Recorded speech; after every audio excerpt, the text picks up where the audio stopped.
presidente Jair Bolsonaro, que convidou o Paulo Guedes para dar explicações para a imprensa, e o Paulo Guedes, ele não é extremamente gentil, mas ele é cordial, aceitou responder a perguntas, enfim.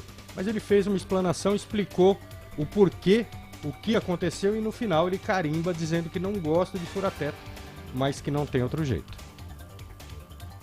Então vamos ampliar a base de 14 milhões para 17 milhões de famílias e vamos ampliar o valor de 179 para 400 reais. Isso é mais de 100% de aumento, ou seja, estendendo um olhar para os mais frágeis e desprotegidos, vamos pagar mais. Mas eu dizia que nós só tínhamos espaço no teto para 300. Então, naturalmente, você criou um problema. Qual é o problema? Por um lado, você quer ajudar os mais frágeis. E é natural, e a ala política, e isso é que eu acho que criou todo esse barulho. Enquanto eu estava lá fora, fui representar o Brasil lá fora, mas enquanto eu estou fazendo isso lá fora, naturalmente a política começa a sacudir. E o dinheiro dos mais frágeis? Nós estamos sem imposto de renda. Se estamos sem imposto de renda, nós vamos precisar tirar dinheiro de algum lugar. E se for 400? Bom, mas aí fura o teto. Aí começa aquele balança e começa a barulheira. E aí começa uma aparente briga entre a ala política e a ala econômica. Evidente que um governo, e essa é a dificuldade do presidente, e ao mesmo tempo o mérito de um bom presidente, é saber pesar as duas coisas. Então tem uma ala política que pede, vão dar um auxílio de 500, 600, 700. E tem uma ala econômica que fala, olha, só temos até 300, o teto é só até 300. Ora, deve haver uma linha do meio. E aí tem uma sutileza que é o seguinte, como não há uma fonte permanente era os 300, é o que cabe dentro do teto. Mas como não há essa fonte permanente, porque o imposto de renda não andou, ele impulsou no Senado, como ele não andou, o governo não podia ficar parado. O presidente tem que dizer, olha, eu não vou deixar de assistir os mais frágeis, vai acabar o auxílio emergencial, como é que nós vamos ficar? Nós precisamos da solução. Como a solução tecnicamente correta não funcionou, e a situação dos mais frágeis piorou, porque a inflação, como disse o presidente, comida subiu, energia subiu, nós vamos ter que gastar um pouco mais. Você diz, está muito feliz que está furando o teto? Não. Eu detesto furar teto. Eu não gosto de furar teto.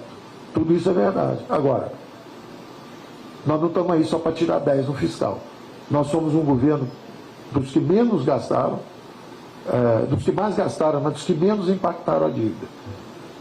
Então nós temos que ter esse senso de responsabilidade social também. Bom, ele chegou balançando para essa coletiva, não é mesmo? Chegou balançando e chamou para si a responsabilidade.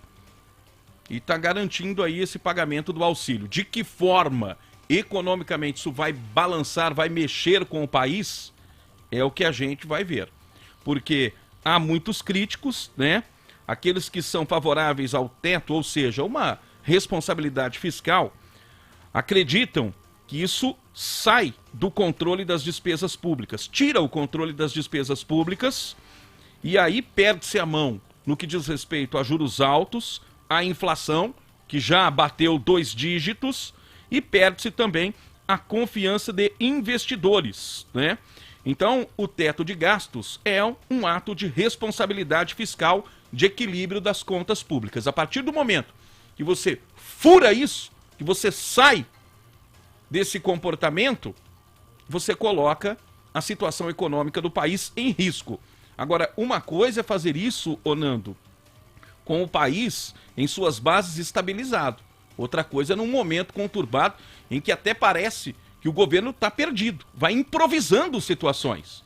Por outro lado, especialistas consideram o seguinte, que a política venceu, porque nós estamos num ano eleitoral. Então, o presidente foi pressionado politicamente e ele também enxerga isso como uma salvação para melhorar os seus índices na pesquisa, porque ele deve oferecer este auxílio para 17 milhões de famílias. Imagine o que não é isso. 17 milhões de famílias. É por isso que a gente faz aqui a pergunta do dia.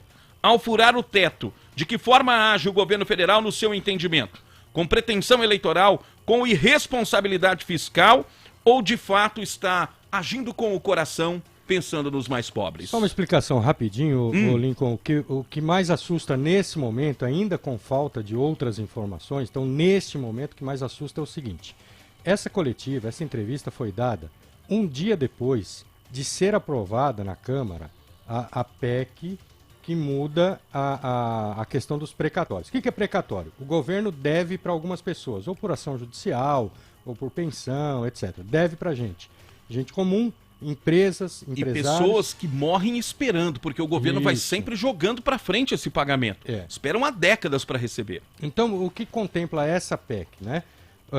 Os pequenininhos, aquelas dívidas pequenas, todos vão receber, segundo o próprio Paulo Guedes.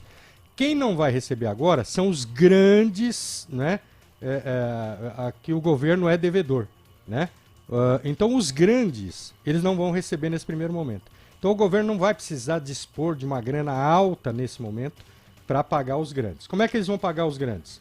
Você vai estar autorizado a participar de leilões de residências, de terrenos, de áreas do governo federal, vai poder participar em compra de campo de petróleo, enfim, vão dar um jeito de pagar os grandes de uma outra forma que não tirando dinheiro do cofre. Então, se com mesmo toda essa economia ainda vai precisar furar o teto, então aí me assusta. Porque é uma quantidade vultuosa de dinheiro. É muita grana. E o Paulo Guedes chamou de bomba atômica, de meteoro, o tempo todo essa obrigatoriedade de gastar essa grana para pagar os precatórios. E agora não vai precisar mais pagar os grandes, só vai pagar os pequenos. Então vai economizar uma grana monstro. E mesmo com essa economia, ele encerra dizendo isso. Não estou feliz de ter que furar o teto, mas não estou aqui para tirar 10 no fiscal. Estou aqui para atender às necessidades do povo brasileiro. Então, mesmo com essa economia toda, ainda vai ter que furar o teto. Aí assusta, cara. É claro que politicamente, na votação lá no Congresso Nacional, ninguém vai falar não pro Auxílio Brasil. Todo mundo vai criticá-lo, vocês vão ver, né? Vão criticar, mas não era assim, mas vai votar. Mas vai votar. Em nome da campanha eleitoral. Isso. Em nome do cenário político do ano que vem. A começar pelo próprio governo, a começar pelo próprio presidente.